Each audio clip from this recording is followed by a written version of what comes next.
Zato so se odločili, da to nedeljo pripravijo dobrodelni koncert, na katerem bodo poleg učencev glasbene šole nastopili uveljavljeni slovenski glasbeniki, od Šukov in Mladih Dolencev do slovenskih zvokov in Darje Gajšek. Lani je bila dvorana dvakrat skoraj v celoti polna, verjamem, da bo to tudi letos. Že dosedanja prodaja vstopnic to nakazuje.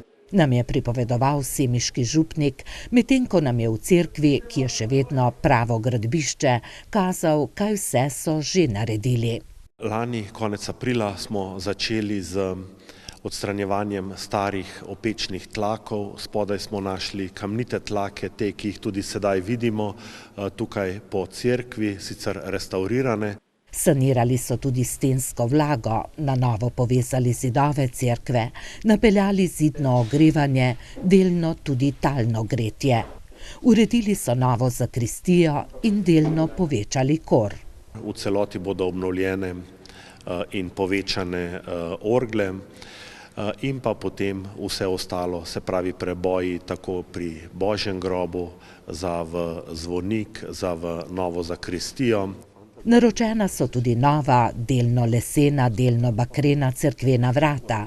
Pripravljajo pa se na ureditev prezbiterija in obnovo glavnega oltarja. Urediti pa bo treba še novo spovednico, kupiti ozvočenje in opraviti več manjših del v cerkvi. Vendar so kljub temu odločeni, da bo za veliki četrtek in za velikonočne praznike tukaj v Farni cerkvi potekalo bogoslužje, čeprav ne bo vse končano. Bodo pa farani videli, kaj je že narejeno in začutili, kaj je še treba storiti, pravi Zidanšek. In verjamem, da nam bo skupnimi močmi tudi uspelo. Leta 2021 bodo obhajali 200-letnico posvetitve cerkve in načrtujejo, da bodo takrat obnova tako cerkve kot njene okolice v celoti končana, vključno z novo fasado in novo opremo v cerkvi. Zvonik pa je že avgusta lani dobil novo bakreno streho.